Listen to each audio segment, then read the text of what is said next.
Hi, my name is Bartolomé, and I'm the ham and sausage master cutter for Montesierra. I'm going to take you through a crash course on how to choose a good ham and how to properly cut it, considering all the parts that form a ham and learning how to distinguish them, and so getting the most out of your ham. We have to take into account a couple of things when choosing a good Iberian ham. And one of the peculiarities of Iberian ham is the long distance between the hoof and the hip end. Another peculiar thing is also that the leg is very thin, as most of my clients have heard me say repeatedly. I'm going to show you now the tools we'll be using. The ham stand is an obvious component, and we're also going to use a white knife, which we'll grab to carve the part that we're going to start cutting. Of course, we'll use a ham knife and a ham boning knife. So we start with a straight cut. And right in this area here, if you pay attention, this part of the fat is what I will use later on to cover the ham once I'm finished cutting. This way, the part where you finish cutting will stay much juicier. Then we continue carving just the amount of ham that we're going to consume.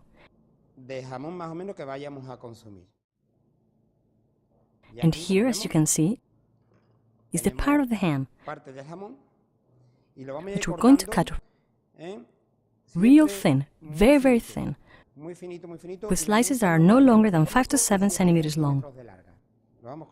We continue cutting it by giving the knife a to and fro motion to avoid the typical curve. We simply start the new cut where we finished the previous cut.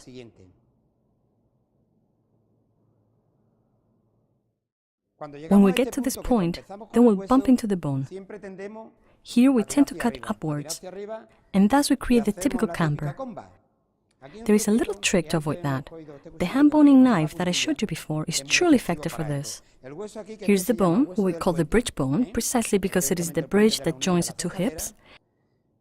And here we go ahead and mark the ham on the bone. If you can see well what I'm doing, we just make a small cut on the hip area,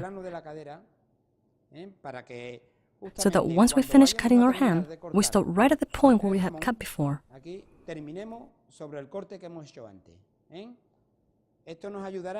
This will help us maintain a very straight cut. We can mark this area with the ham boning knife up to the bone, which is right here, and very carefully we cut it forward.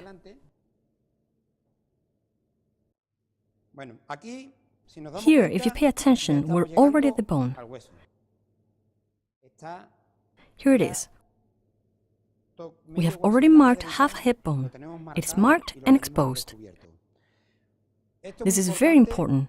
If the bone is right in the center, you'll have a part of the ham that is slightly harder and a part of the ham that is a bit softer, corresponding to the part with the fat and the exterior part. If you want to get the most out of your ham, you can use half from the left side and half from the right side when you serve your tapas. Gently resting on the bone, we continue cutting by slightly inclining the knife and use the same bone to increase a little bit the thickness. When the bone is more or less exposed and there is an inclination to both sides, then it is time to turn your ham over. Now we do exactly the same we did when we were cutting the thick flank. We're going to expose the thickest part of the ham, known in Spanish as maza. This is the area around the ankle, and this is where the shank starts, which is also usable. Here we make a straight cut, right where the hock is, as you can see. This part here is all hide, so we cut there, from there onwards, and here you have to use some strength, so be careful not to cut yourself. From there onwards, and we finish where we had previously marked it.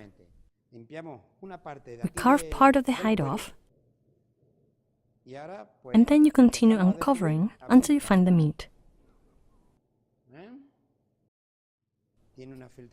The ham shows beautiful streaks of fat, which is another important feature of acorn-fed Iberian ham. Now, here we're going to find a little bone obstacle. But I'm going to explain how to easily overcome it with a small knife. Here's where you should use again the ham boning knife. And so here we take the ham boning knife. It's a little bone that at the beginning looks like a little circle. Then with the ham boning knife, we make a little border around it. We make a border like this, and we separate the ham from the bone, so that when we continue cutting, the cut can finish right where we had previously marked with a small knife.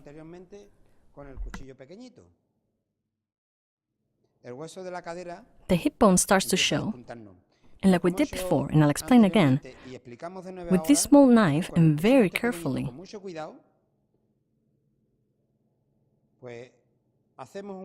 we make a border around it to isolate it from the ham.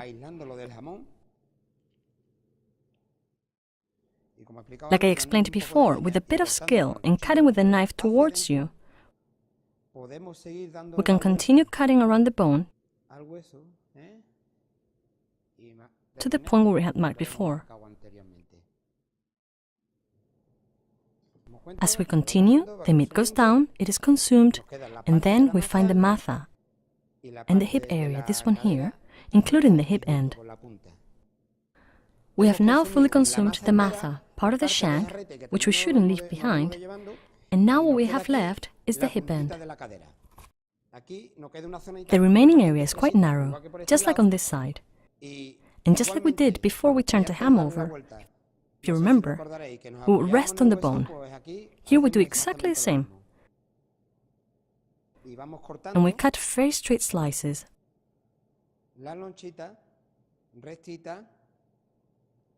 Resting on the bones, so we can cut that side and so leaving the bone completely clean. Well, here, as you can see, we're done with the bone. We have uncovered it, and what we have left is a piece that belongs to the hip area. This is my favorite part of the ham, together with the shank, which is also very oily. This part here, the hip end. We turn the ham on its side, like this.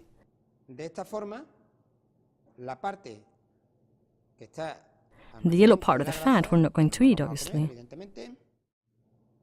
So we have this little piece left, which is a pretty good width for a slice. And you will cut it like this, and being very careful with where you put your hand, going downwards. You can slice it like this, as if you were cutting chorizo. Now with this, if you can see, we're finishing the hip area.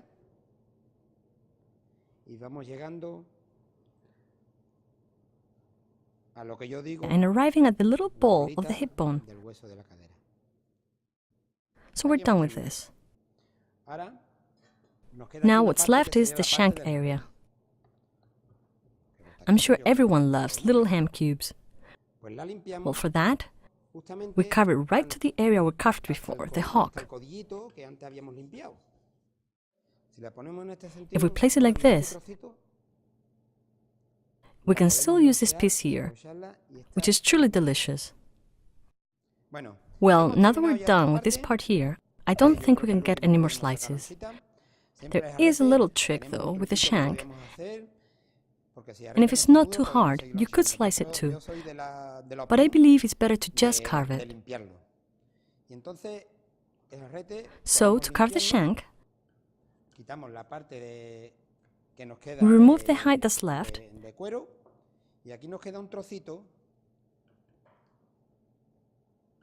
and so with the hoof facing up, as you can see, there is a little space here that we can still carve.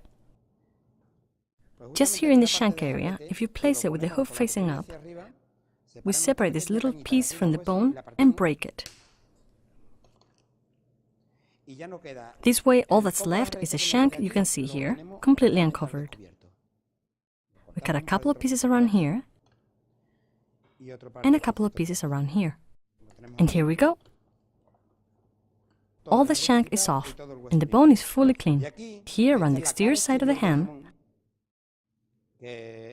I'm of the opinion that it's best to also make a cut here and remove it this way. If you look closely, the ham is completely clean. We have consumed the whole ham and fully carved it.